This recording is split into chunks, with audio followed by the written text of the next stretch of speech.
The world was told that Heather O'Rourke was a victim of a Hollywood curse, but behind the scenes of her final days, a very different story was unfolding, one that industry icons like Ron Howard were witnessing in real time. For decades, the public focused on the supernatural. But what if the real tragedy wasn't a ghost at all, but a secret kept hidden in plain sight? Today, we're uncovering the lie that defined a generation of horror fans. To truly understand the gravity of what happened, we have to look back to the early 1980s, an era when Hollywood was experiencing a massive boom in suburban-centric cinema. In 1981, a 5-year-old girl named Heather O'Rourke was sitting in the MGM commissary, simply having lunch with her mother and sister. She wasn't looking for fame, but fame found her in the form of Steven Spielberg. Captivated by her angelic, innocent appearance, Spielberg cast her as Carol Ann Freeling in the 1982 classic Poltergeist.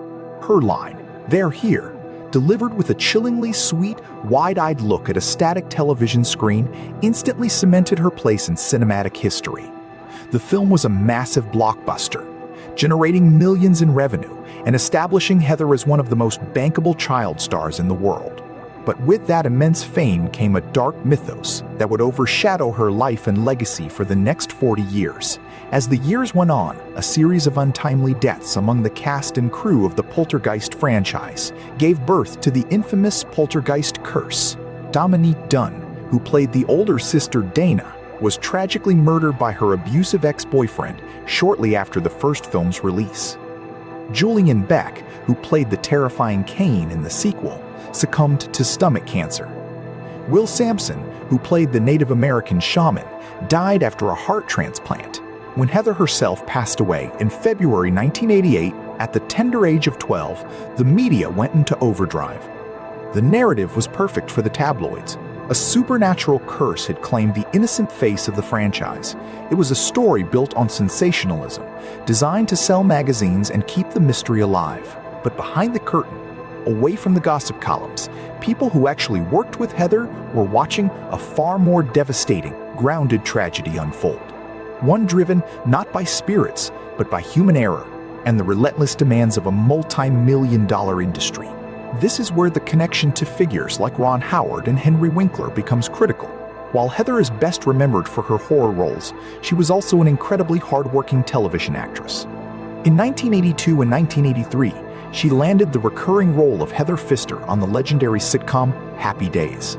She played the spunky, intelligent daughter of Fonzie's girlfriend, Ashley Pfister, appearing in 12 episodes.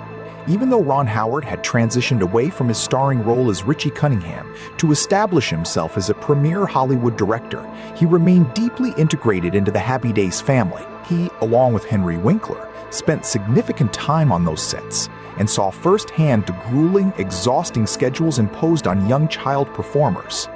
Winkler, in particular, grew incredibly close to Heather, acting as a fatherly figure both on and off screen. They observed a young girl who, despite her immense talent and bright smile, was being pushed to the absolute limit. She was constantly shuffling between high-pressure television sets, commercial shoots, and the physically demanding of major feature films. In the 1980s, the protections for child actors were vastly different than they are today. The industry was driven by a relentless, the show must go on mentality. And for a child star as bankable as Heather, the stakes were astronomical. Those close to the production could see the physical toll it was taking. She wasn't just a child playing pretend. She was the financial engine for massive corporate projects. And as her schedule grew more demanding, her body began to silently fail her. The people who loved and worked with her noticed subtle changes. A lingering fatigue, a quiet loss of the vibrant energy she once possessed. A lingering fatigue, a quiet loss of the vibrant energy she once possessed. Yet, the pressure to perform, to meet the studio's expectations, and to keep the cameras rolling never wavered. But wait. What if I told you that the entire narrative of her sudden shocking death was actually a smokescreen? What if the tragedy wasn't a sudden, unpredictable medical emergency at all, but a slow-motion disaster that doctors and studio executives chose to ignore? Around the 3-minute mark of this tragedy, the public was led to believe that a mysterious, unstoppable illness simply claimed her life out of nowhere. But the reality is far more terrifying than any ghost story. The true horror lies in a routine medical chart, a series of catastrophic misdiagnoses, and a desperate corporate cover-up designed to protect the financial interests of a major studio. The industry didn't want the public to look at the medical negligence or the grueling work conditions. They wanted them to look at the ghosts. Because a curse sells movie tickets, but an occupational and medical failure brings devastating lawsuits.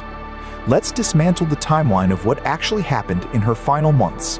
In early 1987, while preparing for and filming Poltergeist 3, Heather began showing severe symptoms of illness. Her ankles were swollen, she suffered from chronic, debilitating abdominal pains, and she was constantly fatigued. Instead of taking a prolonged break, the pressure to complete the film kept her on set.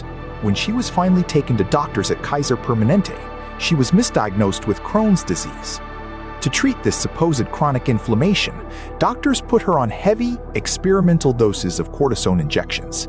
This medication had a devastating physical effect, causing her face to swell significantly, a change that is painfully visible in her final scenes of Poltergeist 3.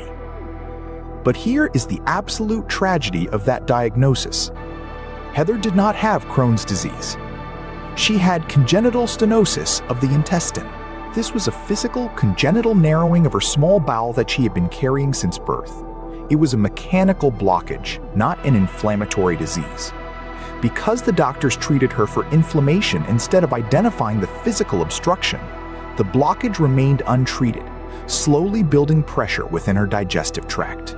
If a proper diagnostic scan had been performed, a simple, routine surgical procedure could have cleared the blockage and cured her permanently.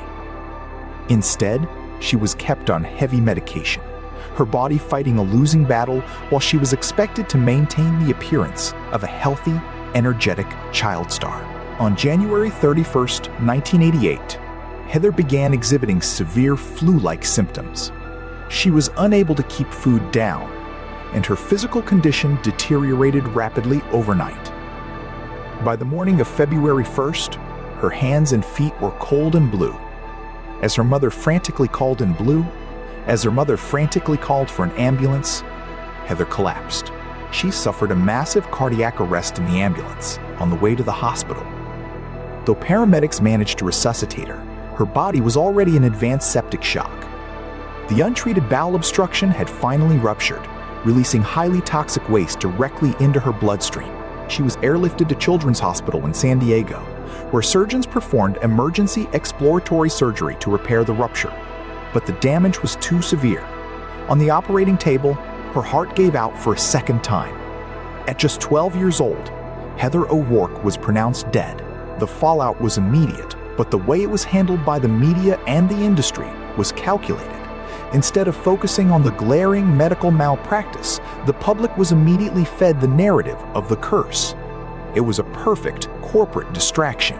In May 1988, Heather's mother, Kathleen O'Rourke Peel, filed a massive wrongful death lawsuit against Kaiser Foundation Hospital of San Diego and the Southern California Permanente Medical Group.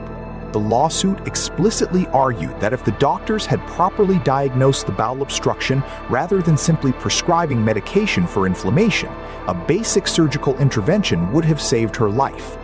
Kaiser Permanente fought the lawsuit aggressively, publicly claiming that the care they provided was entirely appropriate.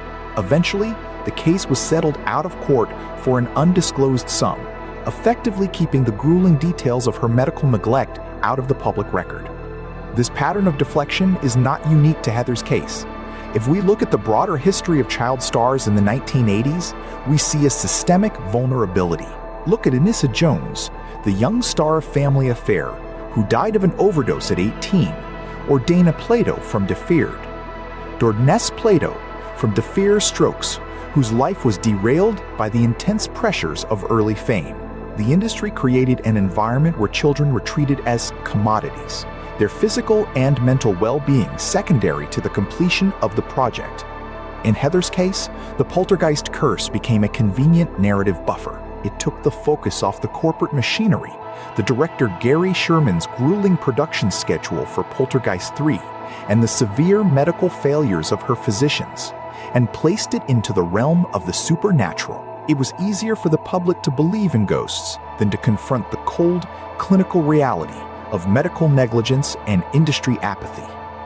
In recent years, the culture has begun to push back against these predatory narratives. The release of the highly anticipated documentary, She Was Here, the Heather O'Rourke story, spearheaded by filmmakers Nick Bailey and Brian Pockras, represents a massive turning point.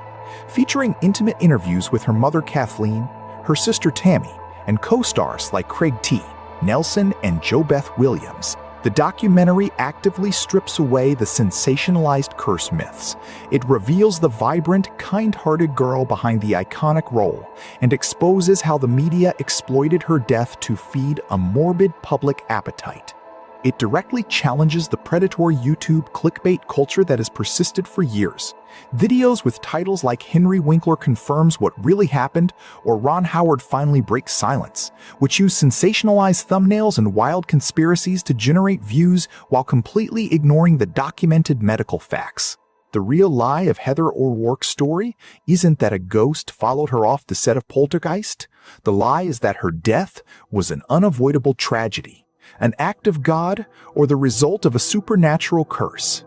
The truth is that her death was entirely preventable. It was the result of a failed medical diagnosis combined with a cultural ecosystem that valued the completion of a movie franchise over the health of a 12-year-old child. Industry veterans like Ron Howard and Henry Winkler saw the exhausting reality of child stardom up close, and their subsequent reflections serve as a sobering warning about the costs of fame. By shifting our perspective from the supernatural to real-world accountability, we finally honor the true legacy of a bright, talented young girl who deserved so much more than to be remembered as a footnote in a Hollywood ghost story. If you want to understand how Hollywood's dark narratives continue to shape our world, you need to look at how they manage their greatest tragedies. Let's keep digging into the secrets they tried to bury.